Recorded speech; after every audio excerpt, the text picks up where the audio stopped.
everyone, Rick Root here from Transforming Education.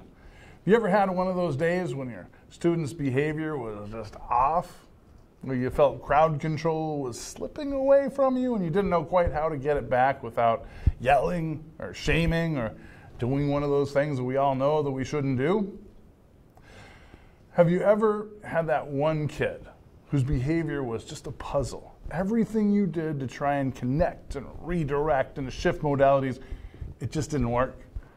Have you ever felt guilty about the time and effort that it took with just one student and you realize you haven't had your attention on the rest of your students? We've all been there, at least those of us who have worked with children and youth for any amount of time. I remember, I think it was about my 6th or 7th month into my career working with kids. I was working at an after-school center in Palo Alto, California. I'd had a pretty good honeymoon period with the kids in the program, so when behaviors started going sideways, it kind of took me by surprise. I remember that helpless feeling when I realized for the first time, I was still pretty young back then, when I realized that there was literally no way that I could make the kids do what I wanted them to. But I knew there had to be a way, and I had some rudimentary tricks up my sleeve, mostly the ones I learned from my parents and from my own teachers growing up. Things like giving them the look and counting backwards from 3. I still don't know why that works, but deep down, I knew there were more elegant ways of getting the job done. I could see the examples of other teachers that I knew. I just wasn't skilled enough yet to drill down to get at the actual psychological and relational principles they were using. So quick, fast forward to today, 30 years later, and what I'm going to share with you today are the things that I've learned through the years. Some of it may sound like old hat to you, and if it does, that's great. You've obviously traveled the same ground I have, but I invite you to listen for new distinctions, even within an idea that you think you may already know. If you're new to working with children and youth, or if you've hit a wall in your skills around behavior guidance, grab your pen and your journal, and let's dive in. The first thing we're going to talk about today is the distinction between guidance and management. It's really important from the get-go to make this distinction in language. If you know me, then you know that I'm a huge proponent of the language we use. Language literally shapes our reality. Now, I get asked to do workshops and talks for various groups that work professionally with children. You know what? The one topic I'm asked to speak on more often than not is behavior guidance. Now, here's where the language bit comes in. About half the time, they don't ask me to talk about behavior guidance. They ask me to present information about behavior management. And I think that it's really important to distinguish between guidance and management.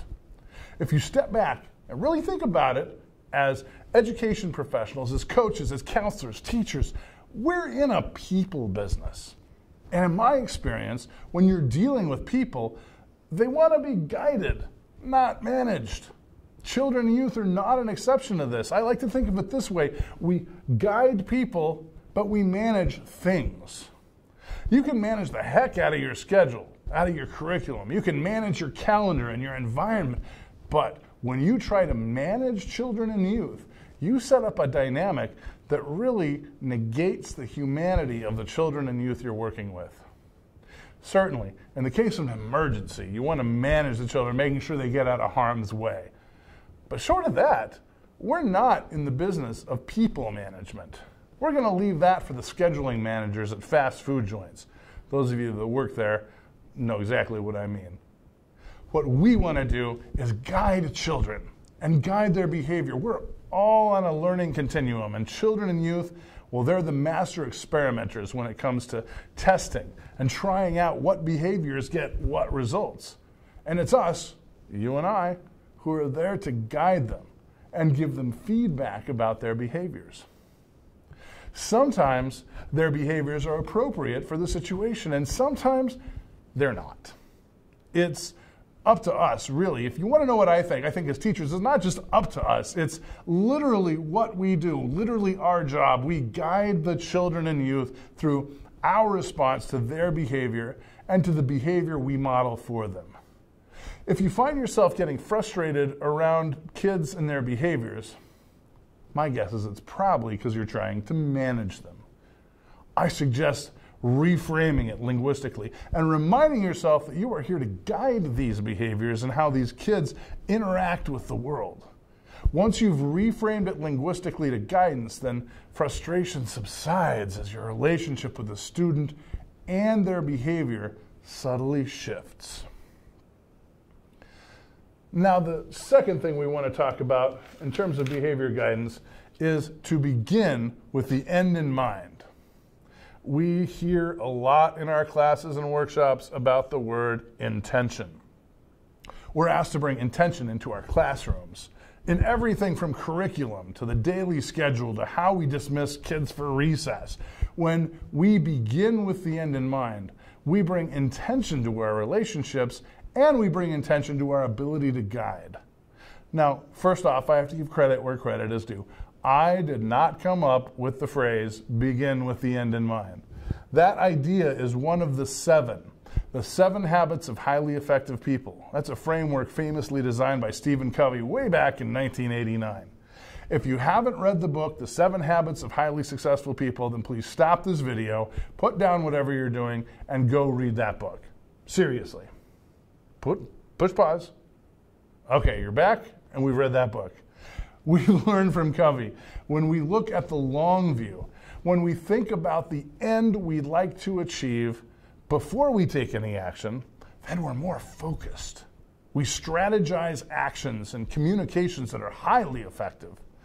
All of this holds true, especially when we're talking about behavior guidance, guiding the behavior of children and youth. You become exponentially more effective in your behavior guidance efforts when you think about, before the fact, exactly the outcomes of the behavior you want and expect to see. We're not really inherently born with the habit of beginning with the end in mind, especially around behavior. We most often come from a place of being reactive, not really thinking about the system of behavior until some piece breaks down, until some student breaks down. And because we haven't been proactive, we default to reactive. And when this happens, that may patch up the time behavior continuum for a moment. It's really just a patch. It's a Band-Aid. But when we begin with the end in mind, when we really think and ponder just what it is we want from our students' behavior, and not just what we want, but really more importantly, why we want those specific things, when we think critically and examine and choose ideas intentionally around behavior, we're already acting proactively. And now, when we encounter difficult or off-target behaviors, we're one step up on how to handle them effectively. And in a way that, even if it's just a minuscule way, leads to growth on the part of the student. And if we're open-minded enough, growth on our part as well. So here's what I want you to do. If you haven't recently, or even if you have, just go do this. Grab a pen, grab your journal, and set the timer for 10 minutes. I want you to write about 2 things. Number 1, what behaviors you expect from your students, and number 2, why it is important that these behaviors are exhibited. Now, in the 10 minutes, the fastest writers among you will only be able to come up with about 3 ideas. I want you to spend most of your time on question 2, the why. Just free write. Put pen to the paper. Let your thoughts out on the why. Let it flow. Don't edit. Don't censor. You're not publishing this. You're not putting it on Facebook. No one's ever going to read this. Just let your mind go and list out why these particular behaviors are important to you in as many ways and from as many angles as you can. Simply giving your attention to planning so that you begin with the end in mind will completely change your internal dialogue, and it will change how you're showing up in the world and in your classroom. The third thing that we're going to talk about is the concept of affinity. One thing that I am continuously amazed by is exactly how many teachers, counselors, coaches, and other youth service professionals I run into that really don't like children. I mean, they don't say they don't like children, but their actions scream their dislike louder than any words. If you're going to guide children's behavior, you absolutely, positively, without question, must have affinity with them. You have to, well, at the very least, like the children you're working with. One step past liking is what I call affinity. Affinity is that feeling of going beyond like to the place where we feel understood and accepted by others. Your students need your affinity. They need adults in their lives that make them feel understood, valued, respected, and appreciated.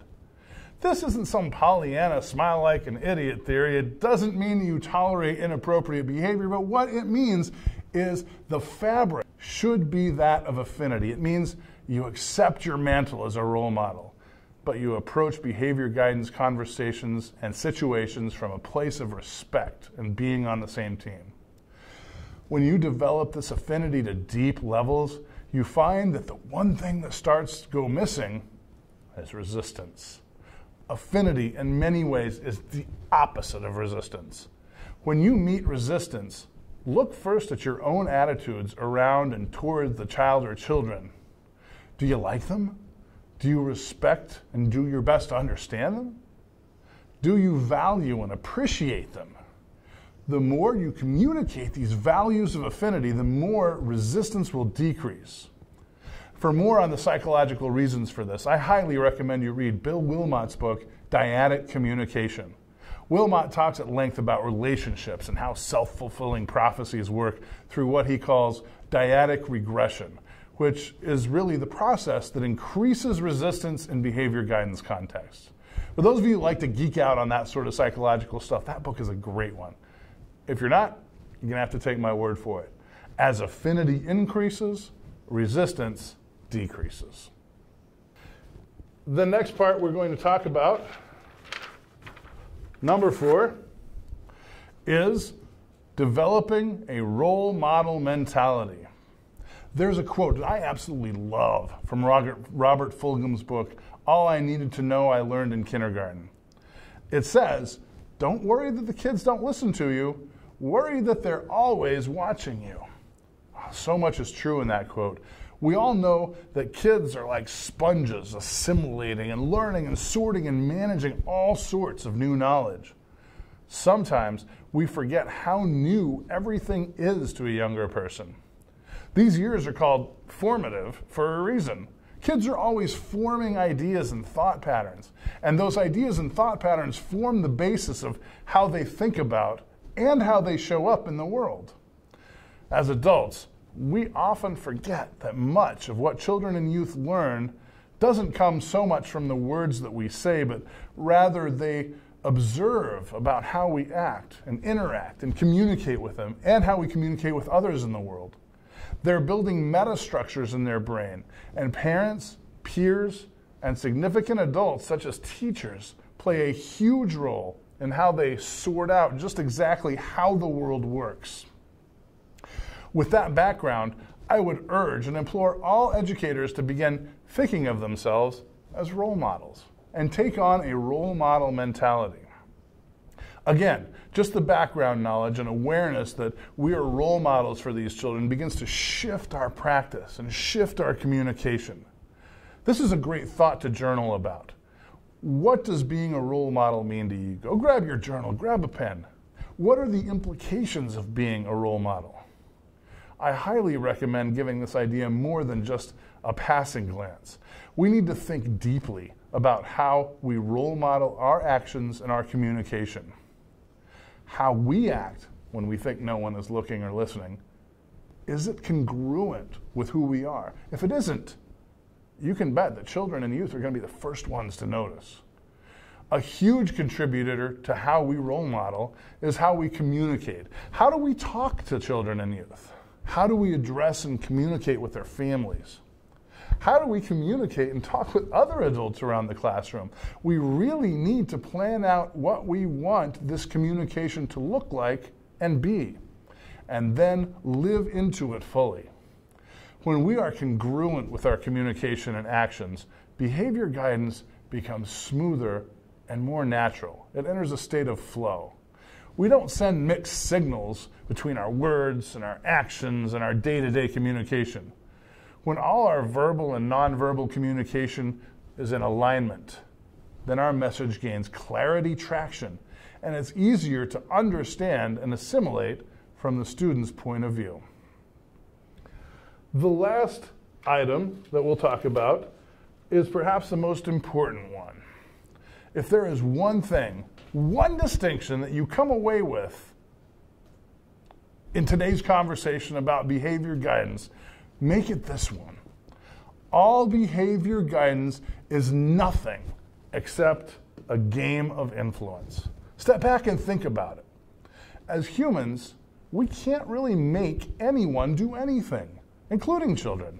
We can use force, we can use coercion, we can use manipulation and get the outcomes or what we're looking for. But I think we all agree that going down that path is neither developmentally appropriate for children and youth, nor is it ethical. And in the end, we haven't really made anyone do anything. You can say to me, well, you can put a gun to my head and tell me to do something and I'll do it, but in the end, it's still your choice as to the next course of action. Will you do what I ask or will you choose to be shot? And the same is true when we use fear with children. They can choose to behave in a specified way because of fear. I'm going to tell your parent, how many times have you said that? But we've all run into kids to whom this is a useless threat because they don't fear their parents' reaction. They don't care. This type of moving the behavior needle we call the fear of negative consequences. And at times, it has a place in our tool belt. But if you really, truly want to become a ninja of behavior guidance, you'll see expert teachers using the opposite, the power of positive consequences, right along with its constant companion, influence. So when it comes to advanced next level techniques around behavior guidance, we have the handy tool of influence. Now, when I first started talking about influence, I get some funny looks from workshop participants. At least here in the United States, the word influence has been confused and conflated with other ideas, many of them like manipulation, having a negative connotation. So before we dive too deep into the concepts of how to use influence, I think it's really important that we take a moment to define exactly what influence is. In fact, what I want you to do is I want you to take just a second and I want you to think about the concept of influence and what it means to you. Really, think about what does it mean to you. For some people, it brings up negative associations from childhood of coercion or the abuse of people more powerful than them. Some people, in fact most people I talk to, associate it to the advertising industry and manipulation of the masses to consume various products for sale. However, I invite you to think of influence not as coercion or manipulation, but rather as using your personal power to help someone else achieve a positive end or goal. Again, using your personal power to help someone else achieve a positive end or goal. Influence really is having a particular answer or solution to a problem that is beneficial and helping other people see it as such. So now that we're looking at influence from a beneficial standpoint, let's look at the component parts and how we can use influence on a daily, even a moment-to-moment basis to guide behavior in our work with children and youth. Now, of course, the topic of influence is a huge one, and I understand it really could be an entire book or a course by itself, but let's look at what I think to be the essentials to understand about influence. I like to use the acronym CAT food for developing and understanding influence. The first thing to understand is that the component elements of this model have everything to do with your relationship with the student, as well as how much affinity you have built up. Let's break it down. Notice that in cat food, only the consonants are capitalized, so we'll be going off of that. The K stands for no. The first element of influence in asking yourself the question in an influencing situation, what do I want the student to know after we're done talking or interacting? Now, when we use negative consequences, usually the default thing we want the student to know is that we're in charge and we have the power. So let's reach beyond that. let's explore what we want kids to know in a behavior guidance situation. Maybe a kid is throwing a baseball inside and we want them to know that their behavior is dangerous, either to themselves or others. Perhaps we want them to know that there are other pathways to get what it is they're trying to accomplish that may be more socially acceptable or in line with classroom rules. Whatever the case, we always want to think about what is the knowledge that we're trying to convey in the influence situation. Our second letter is T, and that stands